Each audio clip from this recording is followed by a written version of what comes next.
అపోస్తుల కార్యముల గ్రంథము 2వ అధ్యాయము ప్రారంభము నుండి మనం చూసినట్లయితే, పెంతెకోస్తు పండుగ దినము వచ్చినప్పుడు అందరూ ఒక చోట కూడి ఉండి, అప్పుడు వేగముగా వీచు బలమైన గాలి వంటి ఒక ధ్వని ఆకాశం నుండి అకస్మాత్తుగా వారు కూర్చుండి ఉన్న ఇల్లంతయు నిండెను.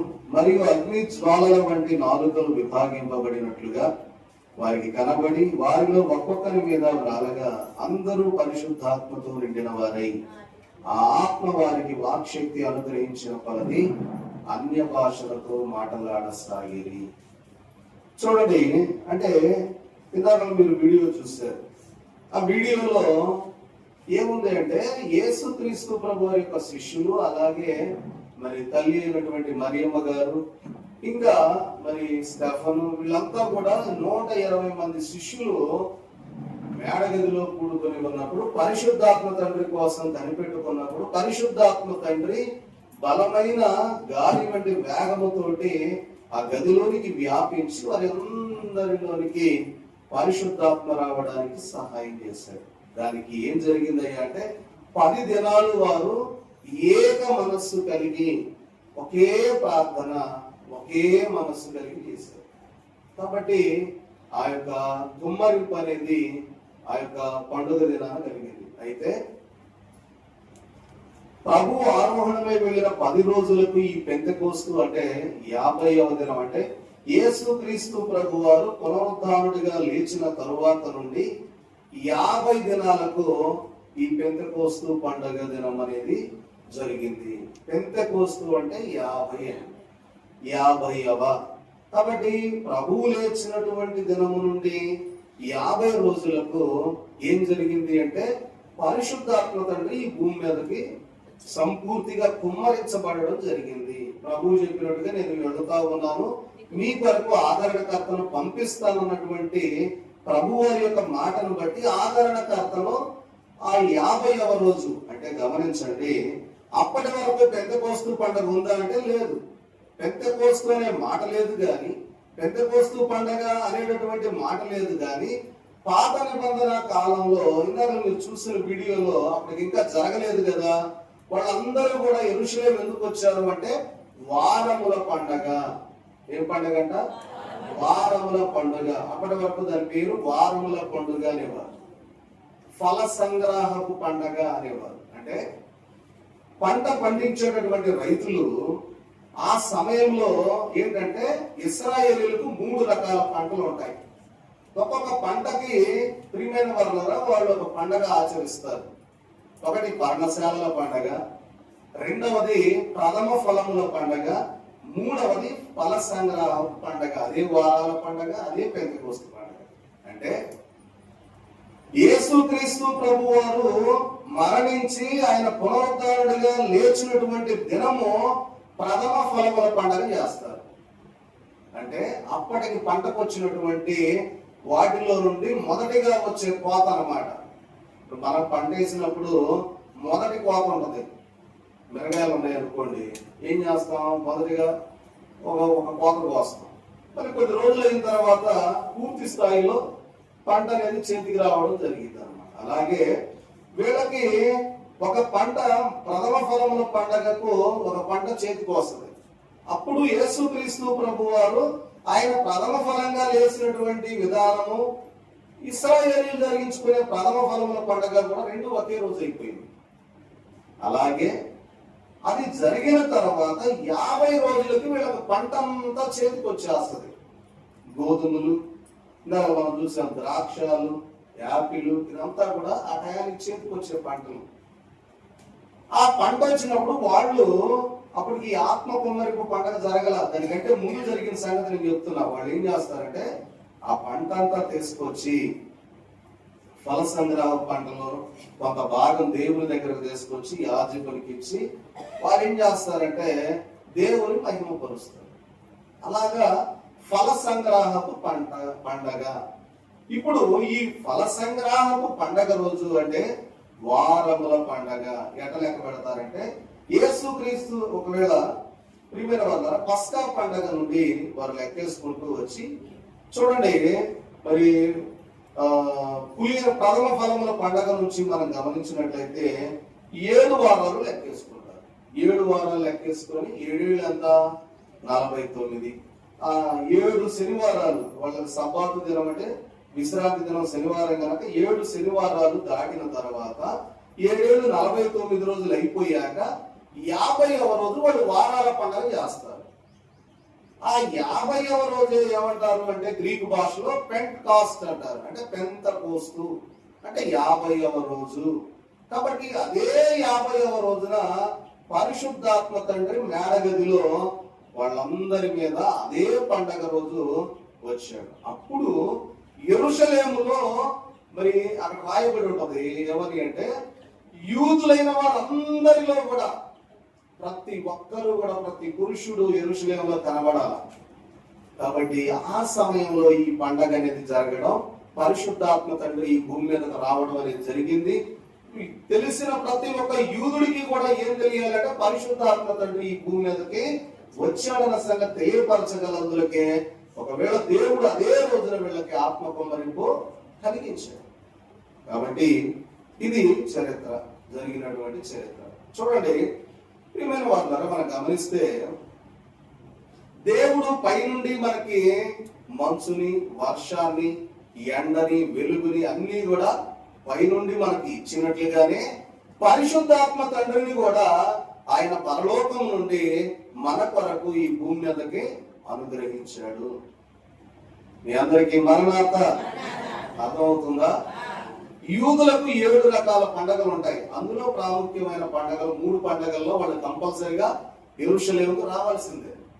ఒకటి పర్ణశాలల పండుగ, 2 పస్కా పండుగ. పస్కా పండుగ రోజు యేసు ప్రభు వారికి సిలువ వేయబడింది.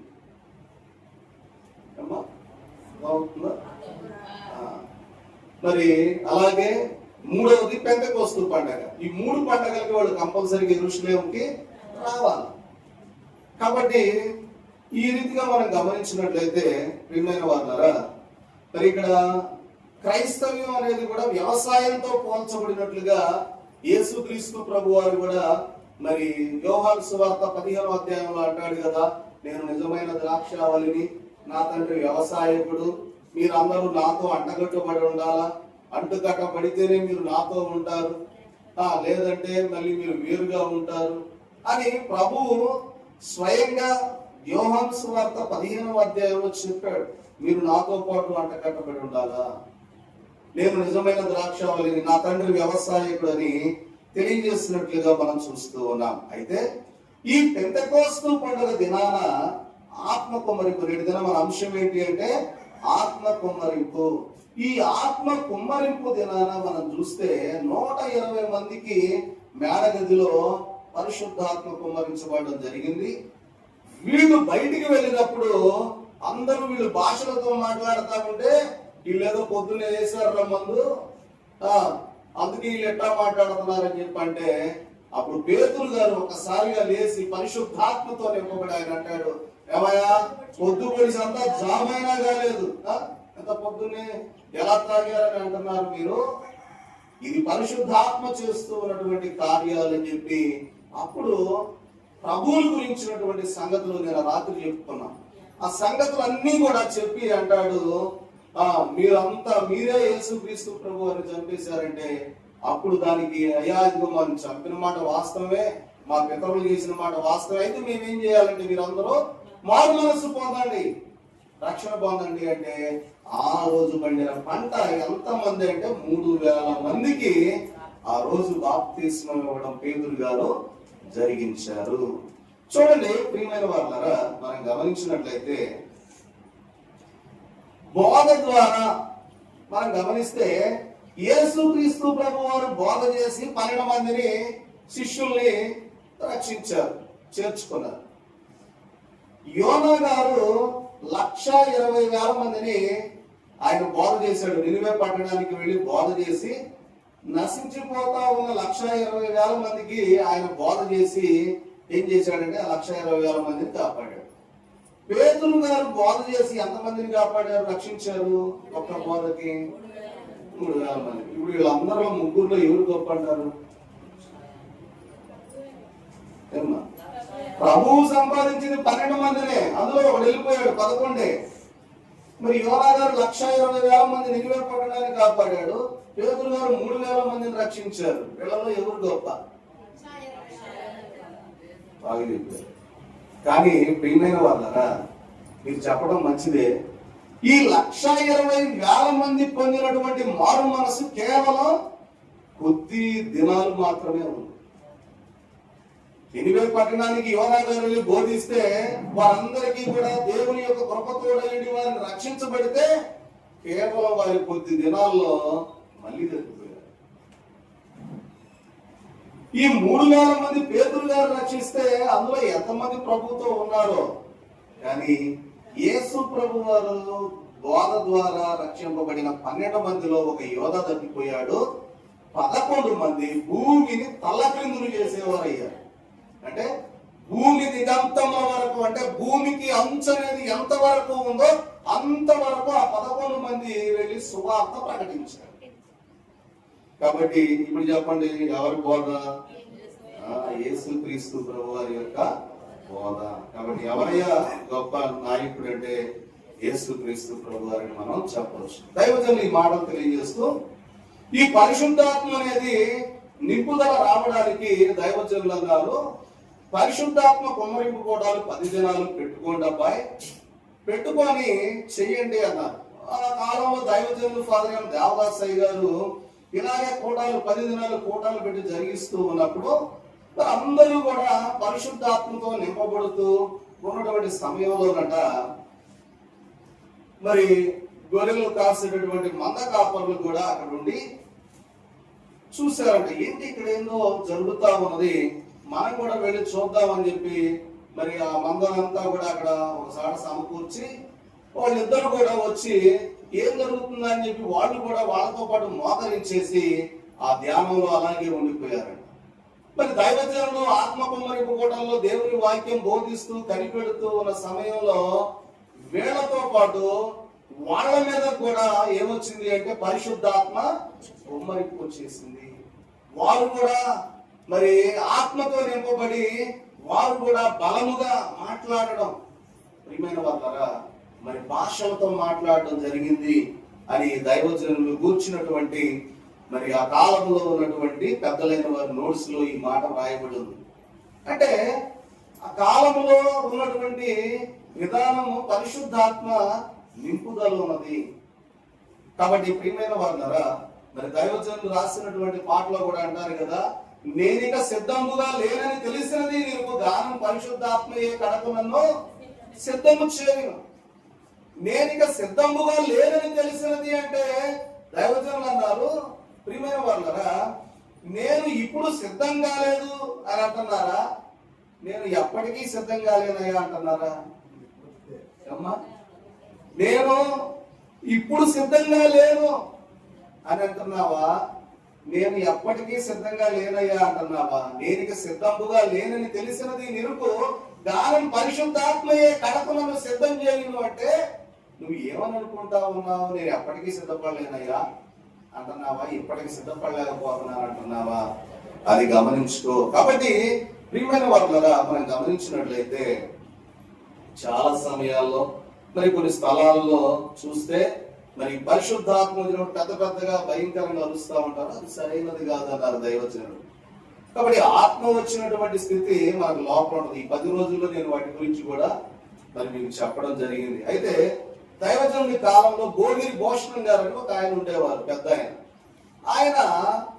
ఆయనలోనికి ఆత్మ వచ్చినప్పుడు ఆయన మౌనంగానే ఉండి మామూలుగా మాట్లాడేవారు. అయితే ఆయన నడుచుకుంటూ వెళుతూ ఉన్నప్పుడు కూడా పరిశుద్ధాత్మ తండ్రి ఆయన మీద కుమ్మరింపు కలిగి ఉండేవారు అని మరి దైవజనుల కాలంలో ఉన్న భక్తులు తెలియజేస్తున్నారు. అందుకే యెషయా గ్రంథం 42:1-2 వచనాల్లో కూడా అంటాడు ఏమని అంటే, ఆయన కంఠస్వరం, ఆయన అరవడు, తన కంఠస్వరం ఇతరులకు వినపడనీయడు, వీధులలో వినపడనీయడు. అంటే పరిశుద్ధ ఆత్మ తండ్రి మన మీదకి వచ్చినంత మాత్రాన మనం ఏం చేయకూడదు అంటే, ఏమి ఇది కాకూడదు అంటే, ప్రియమైన వాళ్ళరా దైవజనులు అన్నారు భాష రావడం అంటే అరవడం కాదు అబ్బాయి అన్నారు. కాబట్టి ప్రియమైన వాళ్ళరా మనం గమనించినట్లయితే అందరూ ఒక చోట కూడి ఉన్నటువంటి విధానము ద్వారా మనం గమనిస్తే మరి ఏం జరిగిందయ్యా అంటే ఆత్మ కుమ్మరింపు కలిగినట్లుగా చూస్తూ ఉన్నాం. దైవజనులు అన్నారు ఈ పాఠం చెప్తూ, గతి లేని వారి స్థితి, ఆ గది లేని వారి స్థితి గతి లేనిది అవుద్దబ్బాయి అన్నారు. ఏ గది ఉండాలా? వీళ్ళందరూ ఏ గదిలో ఉన్నారు? ఇప్పుడు మేడగదిలో కనిపెట్టే అనుభవంలో ఉన్నారు. అలాగే మన గృహాలలో కూడా దేవుని కంటూ ఒక గది ఏర్పాటు చేసుకుని ఆ గదిలో కూర్చొని కనిపెట్టుకో. గది లేని వారి స్థితి గది లేని వారిది అవుద్దబ్బాయి అన్నారు. కాబట్టి ప్రియమైన వారులారా, 10 దినాలు కనిపెట్టారు. 10 దినాలలో వారు పరిశుద్ధాత్మ తండ్రిని పొందుకున్నారు. చూడండి ప్రియమైన వారులారా, వీళ్ళందరికీ ఎలా వచ్చింది? 120 మంది ఉంటే 120 మంది మీదకి వచ్చింది. 10వ తరగతి పరీక్షలు రాసే వాళ్ళు మరి ఒక గదిలో కొంతమంది ఉన్నారనుకుందాం. 100 మందికి ఒకే విధమైన మార్పులు వస్తాయా? 100 మంది పాస్ అవుతారా? వాళ్ళకి చెప్పిన టీచర్లు ఒకళ్ళే, అందరూ విన్నారు, అన్ని చేశారు, అందరూ పరీక్షలు రాశారు, అందరూ టయానికి వెళ్ళారు. మరి వాస్తవంగా అయితే అందరికి ఒకే మార్కులు రావాలిగా? ఎందుకని? వాళ్ళలో ఏకాత్మ లేకపోవడం. ఇప్పుడు ఇక్కడ కూడా 120 మంది ఉన్నారు.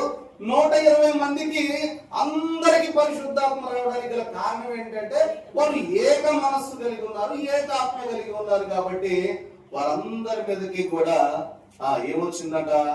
పరిశుద్ధాత్మ తండ్రి వచ్చినట్లుగా మనం చూస్తూ ఉన్నాం. కాబట్టి ఆత్మ కలిగి ఉంటే అవసరాలు ఉండవు అబ్బాయి అన్నారు దైవజనులు.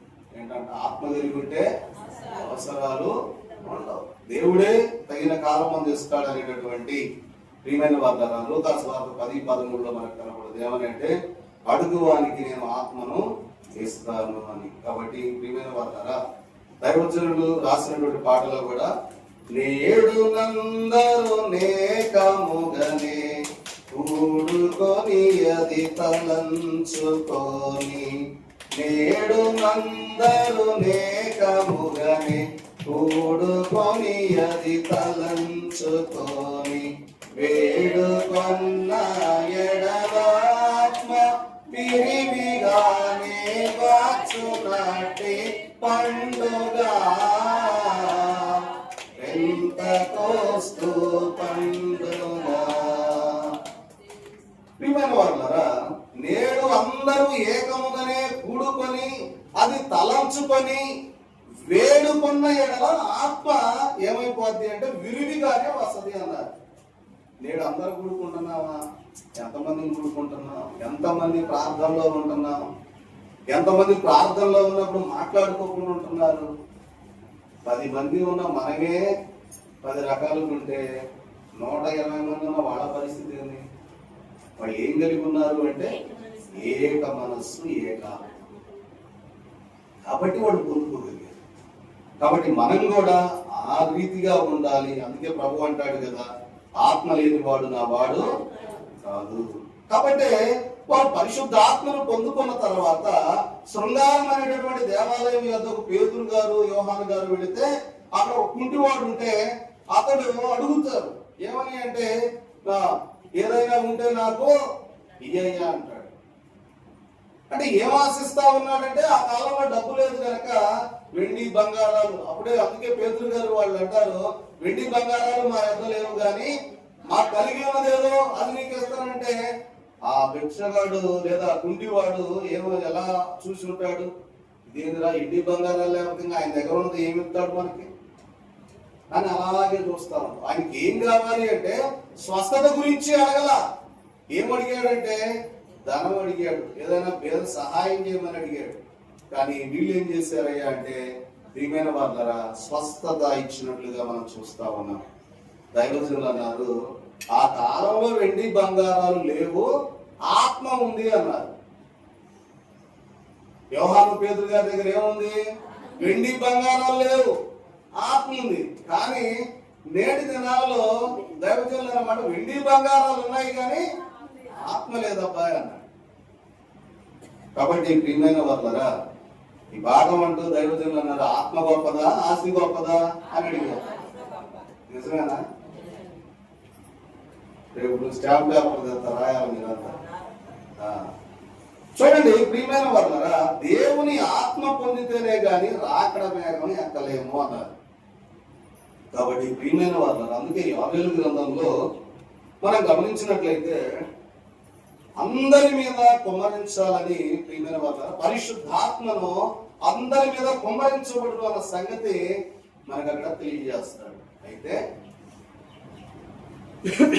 అందరి మీద ఆత్మను కుమ్మరించాలన్నటువంటి ఆశ దేవునికి ఉంది, కానీ ఆత్మను పొందుకోవాలన్న ఆశ ఎంతమందికి ఉంది అన్నారు. దేవునికైతే అందరి మీద ఆత్మ కుమ్మరించాలని దిగొచ్చాడు, పొందుకోవాలనే ఆశ మనకు ఉండాలిగా. ఎంతమందికి ఉందా లేదా అని అడిగారు. ఎలా ఉండాలంటేనట, ఆ ఆత్మకు ఉండాల్సినటువంటి ఆశ కూడా ఎలా ఉండాలంటే, ఒక వ్యక్తిని అమాంతం నీళ్ళలో ముంచినప్పుడు అలాగే ముంచుంచితే ఊపిరి పీల్చుకోవడానికి ఎంత తహతహలాడతాడో, బయటికి వచ్చి చెయ్యి విదుల్చుకొని ఎలాగా తహతహలాడతా బయటికి వస్తాడో అంత విధానం కలిగి ఉంటే తప్ప ఆత్మ పొందుకోలేదు. అంత ఆశ ఉండాలి. అదే అంతే లోపలే ఉంటే ఏమవుతాడు? చచ్చిపోతాడు. కాబట్టి బతకడానికి ఎంత ప్రయత్నం చేస్తాడు? అంత ప్రయత్నం చేయాలి అబ్బాయి ఆత్మ పొందుకోవడానికి అన్నారు. చూడండి ప్రియమైన వాళ్ళరా, అటు ఆత్మ పొందుకున్న వాళ్ళలో కూడా మరి కొంతమందిని చూస్తే, ప్రియమైన వాళ్ళరా చూడండి, వీళ్ళు ఆత్మ పొందుకున్న వాళ్ళే. ఒకళ్ళు సౌలు రాజు. సౌలు రాజు ఇశ్రాయేలీలందరికంటే మొట్టమొదటి రాజు ఎవరయ్యా అంటే సౌలు రాజు, బెన్యామీను గోత్రీకుడు. ఈయన పరిశుద్ధ ఆత్మ ద్వారా దేవుని ద్వారా ఎంచుకొనబడ్డవాడు. ఆయన అభిషేకం పొందుకొని ఏమైపోయాడు? తప్పిపోయాడు. అసలు ఆయన మాట్లాడిన మాటలు చూస్తే భయంకరంగా ఉంటాయి. ప్రియమైన వాళ్ళరా, మరి ప్రవక్త వచ్చి అంటాడు ఏమని, అయ్యా నేనేం చెప్పా, దేవుడు ఏం చెప్పాడు నీకు, నేను నీకేం చెప్పాను, నువ్వేం చేశావంటే, నేను సమయంలో నేను తెచ్చింది దేనికంటే నీ దేవుడిని బలియడానికే. అంటే ఈయన దేవుడు కాదు, ఎవరి దేవుడు? నీ దేవుని బలియడానికే ఇవన్నీ తెచ్చింది. దేవుడు చెప్పాడు, ఆ దేశంలో నువ్వేం తేవద్దు, మొత్తం పశువులతో సహా అంతా నాశనం చేసేసి వాళ్ళు తీసేసి నువ్వు మామూలుగా వచ్చేసే అన్నాడు. కానీ ఏం చేశాడంటే బాగా బలిసిని అన్నిటిని, ఎద్దులని, గాడిదలని, గుర్రాలను అన్నింటినీ తెచ్చుకున్నాడు. అవన్నీ అరుపులు అనబడితే దేవుడు అంటాడు, అవన్నీ వృద్ధమ్మన్నాడు నిన్ను, అవన్నీ నీ దేవుని బలియడానికే అని అన్నాడు. ఆహా, అయిపోయింది నీ చరిత్ర అన్నాడు, తీసి పక్కన పడేసి. చూడండి ప్రియమైన వాళ్ళరా, అంటే సౌలు గారు ఏదైతే దేవుడు ఇచ్చిన ఆత్మను పోగొట్టుకున్నాడు, వెంటనే దురాత్మ ప్రవేశించింది సౌలు గారు. అంటే ఆత్మ మనం జాగ్రత్త కాపాడుతాం. రెండవది చూస్తే తర్వాత దావీదు గారు ఉన్నాడు. దావీదు గారు కూడా అదే పరిస్థితిలో పడ్డాడు, అయిపోయాడు. తర్వాత సొలొమోను గారు అంటాడు, ఆయనకి ఆత్మ దేవుడు అనుగ్రహించాడు. ఎందుకంటే ఆ ఉన్నప్పుడు ప్రభు అడుగుతాడు, ఏమో సొలొమోను ఏంటి సంగతి, నీకేం కావాలో అడుగు అంటాడు. ఏమో అర్థమవుతుంది అన్నమాట. సొలొమోను గారిని అడుగుతాడు, నీకేం కావాలంటే, అయ్యా ఎంతమంది ఇశ్రాయేలుని కాపాడడానికి నాకు జ్ఞానాన్ని చాలు, నాకు ఏమొద్దు అంటాడు. బా ఎంత గొప్ప కోరికలు, డబ్బు ధనము దాసీలు అడగకుండా నువ్వేం అడిగావు? జ్ఞానం అయ్యా నీ ప్రజలను పాలించడానికి అని అడిగావు కనుక పో, నీకు డబ్బు ఇస్తున్నా, జ్ఞానాన్ని ఇస్తున్నా, మొత్తం ఇస్తున్నా అన్నాడు. చివరికి ఆ డబ్బు జ్ఞానాన్ని బట్టి సొలొమోను గారు చివరికి ఏమయ్యారంటే 100 మంది భార్యలను చేసుకున్నాడు, 100 మంది దాసీలను ఉంచుకున్నాడు. చివరికి తప్పిపోయాడు. ఆ భార్యలు చెప్పినట్టు కట్టమన్న వాళ్ళ కల్లా గుడి కట్టేశాడు. దేవత అన్యులు చేసుకున్నాడు, దేవుని అడిగిన వాళ్ళని, వాళ్ళు కట్టమన్న వాళ్ళ కల్లా గుడి కట్టి సొలొమోను గారు తప్పిపోయారు. ఆత్మ బాగుంది కాబట్టి రాజ్యం 2 ముక్కలు అయిపోయింది. దక్షిణ రాజ్యం, ఉత్తర రాజ్యం. తర్వాత చూస్తే సంసోను కూడా దేవుని ఆత్మ ద్వారా పుట్టాడు. దేవుని ఆత్మ ద్వారా పుట్టి సింహాన్ని మేకతలం గీల్చినట్టు గీల్చిపడేశాడు. ఎప్పుడు?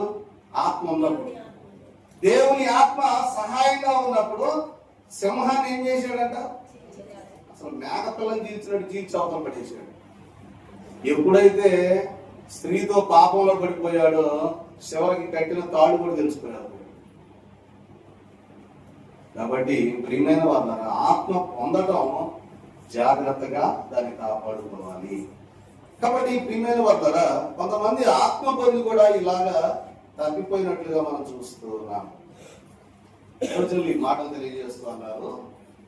మరి వాళ్ళ భాషలో అంటే ఐదర్ రాజమండ్రి సైడ్ కదా ఏమన్నారంటే, రైలు బండి బద్దె మీద నడిచినంత కాలం కూడా ఎట్లుంటది, సక్రమంగానే వెళ్ళుద్ది. రైలు బండి బద్దె తప్పింది అనుకో అబ్బాయి బోల్తా పడుద్ది అన్నారు. వీళ్ళు కూడా పరిశుద్ధాత్మని బద్దె మీద నడిచినంత కాలం బాగానే ఉన్నారు. ఎప్పుడైతే ఆ బద్దె తప్పారో ఆత్మ బాగొట్టుకున్నారు, ఏమైపోయారు, చరిత్రహీనులుగా అయిపోయారు. కాబట్టి ప్రియమైన వార్తరా అభిషేకం పొందిన వారికి ఆత్మ వస్తుంది అని తెలియజేస్తూ మరి దైవజనులు ఇలాగా ఆదికాల అపోస్తలులు ఎలా పరిశుద్ధాత్మను పొందుకున్నారయ్యా అంటే వారు చూడండి, మరి వారు కూడుకున్నారు. దీని కొరకు అంటే పరిశుద్ధాత్మ కొరకు కూడుకున్నారు, పరిశుద్ధాత్మ కొరకు ప్రార్థించారు, పరిశుద్ధాత్మ కొరకు కనిపెట్టారు. మనం ఈ 10 దినాలు కూడా దేవుని వాక్యం చెప్పుకుంటా ఉన్నాం, కాసేపు కనిపెట్టుకుంటున్నాం, కాసేపు ప్రార్థన చేసుకుంటా ఉన్నాం. కాబట్టి పరిశుద్ధాత్మను మనలోనికి తెచ్చుకున్నప్పుడు మన కార్యాలన్నీ కూడా దేవుడు జరిగిస్తాడు. అందుకనే ప్రియమైన వాళ్ళరా ఏదైనా ఒక అంశం గురించి అంట అందరూ ఏకీభవించి మరి ఒక్కరిగా చేసే ప్రార్థన కంటే అందరూ కూడుకొని ఒకే అంశం మీద ప్రార్థన చేస్తే తప్పకుండా దేవుడు కార్యం చేస్తాడు. అందుకనే మరి ప్రార్థన చేసేటప్పుడు కూడా మంగళవారాలు ప్రార్థన ఏమన్నా అంశాలు ఉన్నాయా అంటే అందరూ కలిసి ఆ అంశం మీద ప్రార్థన చేసినప్పుడు దేవుడు తప్పకుండా ఆ నెరవేర్పు అనేది ఇస్తాడు. కాబట్టి అలాగా మనము చేయవలసిన వారమై ఉన్నాం. కాబట్టి ఒక అంశం గురించి అందరము గురించి చూడండి, పేతురు గారు చెరసాలలో ఉన్నప్పుడు సంఘం అంతా ఎవరి కోసం చేశారు, పేతురు గారు విడుదల కొరకు చేశారు. వీళ్ళు ప్రార్థనలోనే ఉన్నారు, పేతురు గారు ఇంటికి వచ్చేసారు. కాబట్టి అటువంటి కార్యాలు మనము నమ్మకంగా దేవుని విషయంలో ఉండి చేసినప్పుడు దేవుడు తప్పకుండా మన ఎడల జరిగిస్తారు. కాబట్టి నేటి దినాల్లో మనం చూస్తే అందరూ ప్రార్థన చేస్తున్నారు, అందరూ వాక్యం చదువుతూనే ఉన్నారు, కానీ ఒకటి లేకుండా పోతుంది ఏంటంటే కనిపెట్టే వరుస లేకుండా పోతుంది అన్నారు దైవజనులు. కాబట్టి కనిపెట్టుట అనేది మనం చూస్తూ ఉన్నామా లేదా? ప్రభు అంటారు కదా, నీ కొరకు కనిపెట్టు వారు ఎన్నడూ సిగ్గునందడు. కాబట్టి ప్రియమైన వాళ్ళరా ఆత్మ పొందిన తర్వాత మనం ఏం కలిగి ఉండాలంటే నింపుదల కలిగి ఉండాలి అన్నారు. ఏం కలిగి ఉండాలంట? నింపుదల కలిగి ఉండాలి. ఎప్పుడైతే మనం ఆత్మ పొందుకుంటాం దాన్ని పోగొట్టుకోకుండా ఉండాలి. అయ్యగారు అన్నారు ఏమని అంటే,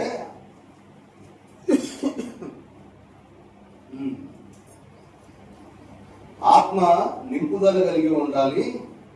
ఆత్మ మనలోనంట ఎదగాలి అంటే మనం పొదగాలి అబ్బాయి అన్నారు. కోడి ఏం చేస్తుంది, గుడ్డు పెట్టిన తర్వాత మళ్ళీ పిల్లలు చేయడానికి పొదిగిద్దా లేదా? కోడి గుడ్డు పెట్టేసాం కదా, ఇక నీ ఇష్టం నీది, గుడ్డు పెట్టే కాబట్టి నువ్వు పిల్లలు అవ్వాల్సిందే గుడ్డుతో అంటదా? ఆ గుడ్డును అక్కడ పెట్టుకొని దాని మీద ఉండి పొదిగింది. అంటే ఎదగాలి అంటే మనం ఏం చేయాలి అంటే దాని మీద పొదగాలి. ఆత్మ మనం పొందుకున్న దాన్ని మనం వృద్ధి చేసుకోవాలి. వృద్ధి చేసుకోకుండా అలాగే వదిలేసాం అనుకోండి అంతే ఉంటుంది. చూడండి, ఇప్పుడు పుట్టిన బిడ్డ ఉన్నాడు, 3 కేజీలు ఉంటాడు, 10 సంవత్సరాలు పోయిన తర్వాత కూడా 3 కేజీలు ఉంటాడా? 30 కేజీలు అవుతాడు. వృద్ధి అయ్యాడా లేదా? అలాగే మనం కూడా సంపాదించుకున్నటువంటి దాన్ని వృద్ధి చేసుకోవాలి. పరిశుద్ధాత్మను మనం ఏం చేయాలి అంటే వృద్ధి చేసుకోవాలి. కాబట్టి ప్రియమైన వాళ్ళరా ఈ రీతిగా మనం చూస్తే మరి ఇంకా 10 నిమిషాలు ముగించుకున్నాం. చూడండి, మరి దైవజనులు తెలియజేస్తూ ఒకటి ఏంటయ్యా అంటే ఆత్మ ప్రేరేపణ కలిగి ఉండాలా, ఆత్మలో నింపుదల కలిగి ఉండాలా, ఆత్మ వెలిగింపు కలిగి ఉండాలా, 4వది చూస్తే ఆత్మ నడిపింపు కలిగి ఉండాలన్నారు. ఏంటంట ఒకసారి చెప్తారా? ఒకటి ఆత్మ ప్రేరేపణ కలిగి ఉండాలా, 2వది ఆత్మ నింపుదల కలిగి ఉండాలా, 3వది ఆత్మ వెలిగింపు కలిగి ఉండాలా, 4వది ఆత్మ నడిపింపు కలిగి ఉండాలి. చూడండి ప్రియమైన వాళ్ళరా, మనం గమనించినట్లయితే బలహీనులైన వారిని అంట ఆత్మ ప్రేరేపించినప్పుడు బలం కలిగిన వారిగా అయిపోతారంట. ఎప్పుడైనా గమనించారో లేదో, బలహీనులుగా ఉన్నవారు ఎప్పుడైతే దేవుని ఆత్మ వారిలోనికి వచ్చినప్పుడు వారు బలమైన వారిగా మారిపోతారన్నాడు. చూడండి, దావీదు గారిని మనం గమనించినట్లయితే చిన్నవాడే దావీదు ప్రియమైన వాళ్ళరా, అప్పటికి యుద్ధ నైపుణ్యత లేదు దావీదు గారికి. ఏదో తన గొర్రెలు తినడానికి ఏమైనా సింహాలు తోడేళ్ళు ఏమైనా వస్తే ఆ తోడేళ్లను కొట్టడానికి వడిసల్లో రాయేసి కొట్టడమే తప్ప ఆయనకే యుద్ధ నైపుణ్యత లేదు. తన మద దగ్గరకు వచ్చే తోడేళ్లను తరగడానికి ఆయన ఒడిశలలో రాయేసి కొట్టేవాడే గాని యుద్ధంలో కత్తిపాడినటువంటి దాఖలాలు లేవు. ఒకవేళ అలాగే సింహాన్ని కూడా చంపాడు దావీదు గారు. అంటే అంత నేర్పు కలిగిన వాడు. కాబట్టి చూడండి, దైవజనులు మాట్లాడుతూ ప్రేరేపణ గురించి మాట్లాడుతా, ఆత్మ ప్రేరేపణ గురించి. ఎప్పుడైతే ఆత్మ ప్రేరేపణ కలిగి ఉన్నాడో దావీదు గారు, ప్రియమైన వాళ్ళరా, అంత పెద్ద గొల్యాతును ఏం చేశాడంటే ఆత్మ పొందుకొని ఒక రాయితో కొట్టేశాడు. తోడేళ్ళని ఏ విధంగా అయితే కొడతాడో ఆ విధంగానే ఒడిశల రాయితో కొట్టేశాడు. 2 అడుగుల గొల్యాతుని అంతా ఎంత ఉన్నాడు ఆయన దావీదుగా చిన్నప్పుడు 13 ఏళ్ళు 14 ఏళ్ల వయసులో పట్టడం అనేది మామూలు విషయం కాదు. అయితే దైవజనులు అన్నారు, గొల్యాతును చూసి ఆత్మ పొందినటువంటి అన్నలు భయపడ్డారు కానీ గొల్యాతును చూసి ఆత్మ పొందిన దావీదు చిన్నవాడైనా భయపడలేదు అన్నారు. వాళ్ళ అన్నలు వెళ్ళారు, ముందుగా యుద్ధం కాడికి వెళ్ళారు, కత్తులు పట్టుకున్నారు, మొత్తం నిలబడ్డారు. గొల్యాతు అటు కేకలేస్తున్నాడు, రండి రా చూసుకుందాం, మీరు ఎవరు వస్తారు రండి, మీ దేశం మాదవుద్దు, మా దేశం మీదవుద్దు రండి అని సవాలు ఇస్తున్నాడు గొల్యాతు. మీరు మమ్మల్ని అందరినీ ఓడించాల్సి చెప్పలేదు, నన్ను ఒక్కడిని ఓడించుంటారండి అని చెప్పి నిలబడి కేకలేస్తా ఉంటే వీళ్ళంతా పోయారు, నిలబడ్డారు, అది కొట్టిన చూస్తా ఉన్నారు. ఎలా వెళ్తావా అంటున్నారు తప్ప ఎవడు వెళ్ళేవాడే లేదని ఎవడు పోయినా వాడు నరికేస్తున్నాడు. కాబట్టి ఎవడు కూడా ముందుకు అడిగేయలేనటువంటి పరిస్థితిలో ఉన్నారు. వాళ్ళలో ఏం లేదన్నారు, ఆత్మ లేదు. ఆత్మ వారి మీద కుమ్మరింపబడలా. కాబట్టి అంతమంది అన్నలుండి కూడా వెళ్తాం వాళ్ళందరూ వెళ్తే అల్లానే ఉండు, నిలబడి ఎందుకు కంగారు అనుకుంటే ఎవడు వాడు నిలబడి ఉన్నాడు. వాడు ఆడుంటే ప్రగల్భాలు పొందుతా ఉంటే దావీదు గారు వచ్చి అంటాడు, ఏందన్నయ్యా ఏంది వాడు ఏంది ఆ రకంగా అంటున్నాడు. మీరు భక్తులు పాండే అంటే ఏందిరా పోయి అసలు వేడికి ఎందుకు వచ్చావు, జున్ను ముక్కలు లేదు ఏం లేదు, యుద్ధం చూడటానికి వచ్చావా, పోయి గొర్రెలు కాచుకో పో అందరు. నేను చేస్తాను యుద్ధం పోయేస్తాను, దేవునికి మహిమ కలుగుతుంది. అంటే ఆత్మలోనికి వెలిగించబడిన తర్వాత గొల్యాతు చిన్నవాడైనా సరే ఏమన్నాడు, యుద్ధం యెహోవాది. కాబట్టి యుద్ధం ఎవరిది, యెహోవాది, నాది కాదు, ఆయన చూసుకుంటాడు, మనం పోరాడమే మన పని అని దిగాడు. ప్రియమైన వాళ్ళరా, దేవుని మీద భారం పెట్టాడు. 5 రాళ్ళు ఎదుర్కొన్నాడు కానీ ఒక్క రాయితోనే. కాబట్టి ఆత్మ కలిగినటువంటి దావీదు గారు అంత పెద్ద గొల్యాతును చూసి భయపడలేదు. నీవు కూడా ప్రియమైన వాళ్ళరా, నీ ఎదుట సమస్య పెద్దదిగా కనపడవచ్చు కానీ ఎప్పుడైతే నీవు దేవుని ఆత్మ పొందుకుంటావో ఆ పెద్ద సమస్యను కూడా నువ్వు పడగొట్టగలుగుతావు అనేది నాకు దేవుడు ఇక్కడ తెలియజేస్తావు. అలాగే ఆత్మ లేని వాడు 100 మందిని తీసుకెళ్ళు, వాడికి సమాధానం చెప్పలేదు, మొత్తం నిలబడి మెదలకుండా వాడి నోటికి వెళ్ళి చూస్తావు. అది ఆత్మ నింపుదల కలిగి ఆత్మ కలిగి ఉన్నవాడు ఏం చేస్తాడయ్యా అంటే, ప్రియమైన వాళ్ళ ఒక్క రాయితోనే కొట్టేశాడు. ఆత్మ కలిగిన వాడి యొక్క స్థితి అలా ఉంటది. కాబట్టి మన జీవితాల్లో కూడా శ్రమలు, ఇబ్బందులు లాంటివి అంత పెద్ద స్థాయిలో కనపడతా ఉన్నా సరే, నీవు ఆత్మ నింపుదల కలిగి ఉంటే, ఆయన మీదే నువ్వు మరి నమ్మకం కలిగి ఉంటే, దేవుడు తప్పకుండా ఆ సమస్యని మరి ఓడించడానికి ప్రియమైన వాళ్ళ ఆయన వాడుకుంటాడు. చూడండి, యోసేపు గారి విషయంలో ఫరో ఏమంటాడు, యోసేపు ఐగుప్తు దేశం, అది అన్యుల దేశం, ఆ దేశంలో యోసేపుని ప్రధానమంత్రిని చేశాడు దేవుడు. బానిసగా వెళ్ళిన యోసేపుని ప్రధానమంత్రిని చేశాడు. ఎలా చేశాడు? ఫరో అంటాడు, రే దేవుని ఆత్మ గలవాడిని పిలవండి. వీళ్ళంతా ఎవరో దేవుని ఆత్మ కలిగినది కాదా, కాదనే కదా నాకు. ఫరో ఏమని పిలుస్తాడు, రే దేవుని ఆత్మ గలవాడిని పిలవండి. ఆడు చెప్తాడు మనకు కావాల్సింది ఏదో. చూడండి ప్రియమైన వాళ్ళారా, నువ్వు ఎక్కడ ఉన్నా, నువ్వు అన్యులలో ఉన్నా, ఎక్కడ ఉన్నా నీకు ఒక ప్రత్యేకత అనేది రావాలి అంటే నీవు దేవుని ఆత్మ కలిగి ఉండాలా, నీకు ఒక ప్రత్యేకత ఉంటుంది. చూడండి, ఎక్కడ కూడా అంటా ఉంటారు కదా, దేవుని బిడ్డలు అంటే వాళ్ళు దేవుని బిడ్డలు కాదంటారా మరి అనేవాళ్ళు. అంటే నేను వేరే వాళ్ళు తప్పుగా అంటలేదు కానీ చెప్తున్నా, ఇప్పుడు దేవుడి దగ్గరికి వెళ్తారండి, అందరూ దేవుడి దగ్గరికి వెళ్తానే ఉన్నారు కదా, దేవుళ్ళు అనుకునే వాళ్ళు వెళ్తున్నారు కదా, కానీ ఎందుకు మనల్ని ప్రత్యేకంగా అంటున్నారు అనేది గమనించాలి. కాబట్టి అందుకే మనకు ఒక స్థానం ఇవ్వబడింది దేవుల్లో, ఆ స్థానాన్ని మనం పదిలపరుచుకోవాలి. కాబట్టి ప్రియమైన వారి ద్వారా మనం గమనిస్తే చూడండి, ఒక సీసాలో ఒక పదార్థం పోసామనుకోండి, ఏమంటారు, టీ పొడి పోసామనుకోండి, అరే టీ పొడి సీసా ఇటు తీసుకురా, పంచదార సీసా ఇటు తీసుకురా,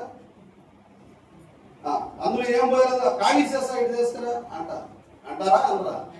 ఇళ్లలో డబ్బాలు ఉంటాయి, ఇక పోపు డబ్బాలు, తెరమాతలకి డబ్బా తీసుకురా అంటే డబ్బా ఒకటే, అందులో పోసిన పదార్థాన్ని బట్టి దాని పిలుపు మారిపోయింది. అట్లాగే మన హృదయాలను దేనితో నింపుతా ఉన్నాం? పరిశుద్ధాత్మతోనా దురాత్మతో? దేనితో నింపబడితే దాంతో నిలవబడతాం. కాబట్టి ప్రియమైన వాళ్ళారా, అందుకే దైవజనులు పాటలు అంటారు, తెలివిని కలిగించు, నన్ను దివ్యగా వెలిగించు, నీ కలిగిన భాగ్యములన్నిటినీ నా కంటికి చూపించా. నాకు తెలివి కలిగించు, నన్ను దివ్యగా వెలిగించు, నీ కలిగిన భాగ్యాలన్నీ నా కంటికి కూడా చూపించు. అంతే చాలు, చూపిస్తాడు, అడగాలి మనం. కాబట్టి ఆత్మచేత మనం వెలిగించబడినప్పుడు దైవజనులు అన్నారు, ఊగిసలాడే చెట్టు మీద ఏ పక్షి నిలబడదబ్బా అన్నారు. ఏమ్మా, నేను గాలిలో అంతా ఉంటే చూసా, కోత ఒకటి ఎక్కింది, ఉంటుందా పడుతుందా, కాసేపు దిగిపోయింది. అంటే ఊగిసలాడే చెట్టు అటు ఇటు ఇటు అటు ఊగుతూ ఉంటే పక్షి దాని మీద నిలబడిద్దా? అలాగే ఊగే బండ మీద మనిషి నిలబడలేడు అబ్బాయి అన్నారు. ఊగే బండ మీద కూడా ఎంతసేపు నిలబడతాం, అది అటు వేసి ఇటు వేసి మనకు కింద పడేస్తాం. నా మాటలు అర్థమవుతుంది అనుకుంటున్నా. మరణాత. కాబట్టి ప్రియమైన వాళ్ళరా, ఆత్మ నడిపింపు అనేది కూడా మనకు చాలా అవసరమై ఉంటుంది. కాబట్టి ఆత్మను పొందుకోవాలి అంటే ఒకటి హృదయ శుద్ధి ఉండాలా, రెండు మోకాళ్ళ జీవితం ఉండాలి. ఆత్మను పొందుకోవాలంటే చెప్తున్నాను, ఒకటి హృదయ శుద్ధి ఉండాలి, మోకాళ్ళ జీవితం ఉండాలా, ఆశతో కనిపెట్టాలి. దేవా నీ ఆత్మను నాకు దయచేయి అనే ఆశతో ఉండాలి. వాళ్ళు 10 రోజులు మేడగదిలో అదే ఆశతో ఉన్నారు, వాళ్ళకి వేరే ఏం లేదు పని, ఆశతో కనిపెట్టుకున్నారు. కాబట్టి వాళ్ళు పొందుకోగలిగారు. దైవజనులు అన్నారు, మోకాళ్ళు అనేవాడు వీడే క్రైస్తవుడు అన్నారు. 7 దినాల్లో మోకాళ్ళ జీవితం ఎంతమందికి ఉంది? మోకరించండి అంటే మనం నిలబడ్డాడు, మనం నిలబడ్డాడు, ఏ పర్వాలేదు. వీడు చూసి మళ్ళీ పక్కన అన్నయ్య నిలబడ్డాడుగా, మనం కూడా నిలబడతాం, ఇంకేడ మోకరిస్తాం. మోకరించడమే లేకపోతే ఇంక పరిశుద్ధాత్మగా పోయాం. ముందు మోకాళ్ళు వేస్తే దైవజనులు అన్నారు, మోకాళ్ళ కింద మోక్షం ఉందబ్బా అన్నారు. మెల్లగా అలవాటు చేసుకోండి, అలవాటు అవుతుంది. ఇప్పుడు ఆయన ఉన్నాడు, పుట్టంగానే తిన్నాడా? మనం ఉన్నా పుట్టంగానే తిన్నామా? తింటాం, ఏం చేస్తా ఉన్నాం, నేర్చుకుంటే వచ్చింది. అట్లానే నేర్చుకుంటే అది కూడా వచ్చింది. కాబట్టి ప్రియమైన వాళ్ళరా, పేతురు గారు మోకాళ్ళ ప్రార్థన చేసి చచ్చిపోయిన తబితాను లేపాడు. తబిత ద్వారక వాళ్ళందరికీ వస్త్రాలు కుట్టించేది, గౌన్లు, శిష్యులైన వారికి కుట్టిస్తా ఉంటే ఆమె చచ్చిపోయింది. చచ్చిపోతే శుభ్రంగా స్నానం చేసి పడుకోబెట్టి పేతురు గారు మోకాళ్ళు వేసి ప్రార్థన చేశాడు. రాజు గారు నిమ్మపడి దేశం పోతాం, చచ్చిపోయిన చాలా మంది ఉన్నారు, ప్రార్థన చేయండి బతుకుతారేమో చూద్దాం అంటారా? మీ దగ్గర ముందు ఆత్మ ఉందో లేదో చూద్దాం అంటారా? దేవునికి మహిమ కలుగునిగా. ప్రియమైన వాళ్ళరా, మనం ఆత్మతో నింపబడాలి. మనకి సంపూర్ణ విశ్వాసం కలిగి ఉన్నప్పుడు, అందుకనే మీరు గమనించండి, మరి యేసుక్రీస్తు ప్రభు వారు కూడా నమ్మకం ఉండాలి. మెయిన్గా బ్రతికిస్తాడనే నమ్మకం ఉండాలి. అందుకే ప్రభు కూడా మరి చనిపోయినటువంటి వ్యక్తుల దగ్గరకు వెళ్ళినప్పుడు, ఏదైనా ఒక కార్యం చేయడానికి వెళ్ళినప్పుడు అందరం చేసుకోవట్ల, ముగ్గురునే చేసుకోతాడు, పేతురు, యాకోబు, యోహాను. అంటే ముందు వెళ్ళినోడికి ఏముండాలా? ప్రభు చేస్తాడు అనే నమ్మకం ఉండాలా. మనతో పాటు అవిశ్వాసం తీసుకుని వెళ్ళామనుకో, ఏంది పాస్టర్ గారు వాడు చచ్చిపోయాడు, మీరు దాని గురించి అది కార్యక్రమం చేసేయండి మీరు అని అంటా ఉన్నాడు. పక్కన ఉన్నాడు, జ్వరంతో ఉన్నాడు, కాస్త ప్రాణం పోయేటట్టు ప్రార్థన చేస్తే బతుకుతాడు. ఏది బాగా మీకు ఆ మైండ్ ఉందా లేదా? వాడు 20 రోజులు బట్టి మంచంలో అటు ఇటు అన్నట్టు ఉన్నాడు, నీకు చేస్తే బతుకుతాడా? నేను బాప్తిజం ఇవ్వడానికి ఇప్పుడు వెళ్ళా నేను ఒక ఆమెకు బాప్తిజం ఇవ్వడానికి మంచంలో ఉంది. 20 ఏళ్ల బట్టి ఆమె బాప్తిజం కోసం ఎదురు చూస్తుందంట. 20 ఏళ్ల బట్టి. చివరికి ఏం జరిగిందంటే 3 నెలల బట్టి నాకు ఫోన్ చేస్తున్నారు రమ్మని. వాళ్ళ అబ్బాయి ఒప్పుకోవట్ల బాప్తిజానికి, వాళ్ళ కోడలు ఒప్పుకోవట్ల. ఆమె మాత్రం బాప్తిజం కాదు. 2 రోజులు అన్నం నీళ్లు మానేసిందంట. నేను అన్నం తిన్నాను, నీళ్లు తాగను, నాకు బాప్తిజం ఇప్పిస్తావా లేదా? వృద్ధాప్యంలో బహుశా ఫోటో అందులో పెట్టడానికి లేదు కానీ తీసా, వీడియో కూడా తీసుకొచ్చా. ఎందుకంటే మనకు మళ్ళీ సాక్ష్యం ఉండాలిగా. అంటే ఆ వృద్ధాప్యంలో ఏంటంటే మంచంలో ఉంది, బాగానే ఉంది, మంచంలో ఉంది, కాళ్ళు పట్టకపోయినాయి, లేవట్లా. ఆ ఆశ ఏంటంటే నేను బాప్తిజం తీసుకుంటే దేవుడు నన్ను రక్షిస్తాడు. పోగానే అబ్బాయి అడిగాడు. అబ్బాయి అంటాడు, బాప్తిజం ఓకే, తాగి ఉన్నాడు, బాప్తిజం ఓకే, ఇప్పుడు మా అమ్మ బాప్తిజం తీసుకుంటే బతికిద్ది అంటావా? కాళ్ళు వస్తాయంటావా? నువ్వేమైనా గ్యారెంటీ రాసిస్తావా అని అన్నాడు. అయ్యా మీ వందనాలు మరణాత, బాప్తిజం తీసుకుంటే బతుకుతాడని నేను చెప్పట్లా. పరలోకంలో మాత్రం సీటు గ్యారెంటీ. ఇక్కడ సీటు సంగతి నాకు తెలియదు, పరలోకంలో మాత్రం సీటు గ్యారెంటీ. ప్రభువు చేసిన ప్రభు అందరిని బ్రతికించాడు, పోయిన వాళ్ళందరిని బ్రతికించాడు, కానీ వాళ్ళు మళ్ళీ చచ్చిపోయారు. అట్లానే ఏం జరిగిద్ది అనేది దేవుని చిత్తం. నేను చేసిన ప్రార్థనలో నేను బాప్తిజం నిజంగానే వారం రోజులు ఒక ఆయన చచ్చిపోయాడు. అంటే ఆయన హాస్పిటల్లో ఉన్నాడు, చచ్చిపోయే స్టేజ్లో ఉన్నాడు. నేను ఎప్పుడైనా బాప్తిజం పొందాలనుకున్నాడు, ఇచ్చాను, చచ్చిపోయాడు. ఒక ఆయన కిడ్నీలు బాగలా, చచ్చిపోతాడు అనుకున్నాం, బాప్తిజం ఇచ్చాను, అది బతికాడు, బ్రహ్మాండంగా ఉద్యోగం చేసుకుంటున్నాడు. మరి చెప్పు ఇప్పుడు మరి ఏం చేయమంటావు? సరే బాప్తిజం అంటే ఏందని అడిగాడు, బాప్తిజం గురించి చెప్పాను. నా మాట ఏనండి అయ్యా, ఆశపడుతుంది అంటే కాసేపు బతిలేడు చెప్పి పూర్తిగా ముమ్మాటికి ఇష్టం అన్న తర్వాత బాప్తిజం ఇచ్చొచ్చారు పిల్లవాళ్ళ కొమ్మర కాలం.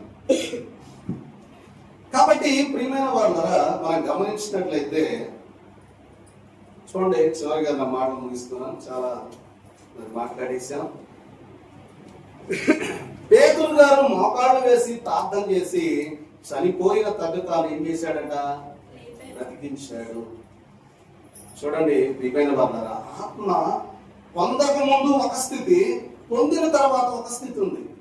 పేతురు గారు ఆత్మ పొందక ముందు చిన్నబిడ్డకు భయపడ్డాడు. ఆత్మ పొందుకున్న తర్వాత పేతురు గారు బహిరంగంగా మేడలో తలుపులు తీసుకొని ఎవరో మద్యం తాగింది అంటున్నారు, నిలబడిన చెప్పి మొత్తం నిలబడి పెద్ద ప్రసంగం చేశాడు. ఈ యెరూషలేములో యూదులు 1,00,000 మంది ఉన్నారు.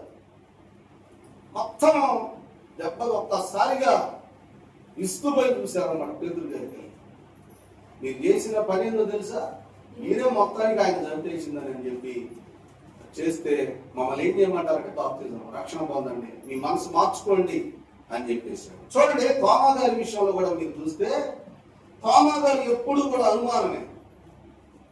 లాజరు చనిపోయాడంట, పోదాం పాండి అంటే ప్రభువా ఆడిపోతే మనల్ని కూడా చంపేస్తారు, బా నీతో పాటు చచ్చిపోవటానికైనా సిద్ధమే లేపా, మమ్మల్ని తాగటానికి చంపకొట్టడానికి వచ్చేవాళ్ళు అన్నట్టుగా అన్నాడు. అప్పుడు తీరా చనిపోయిన బతికొచ్చిన తర్వాత ఆయన ఏలు పడితేనే తప్ప, ఆ గాయాల్లో ఏలు పడితేనే తప్ప నేను నమ్మనన్నాడు.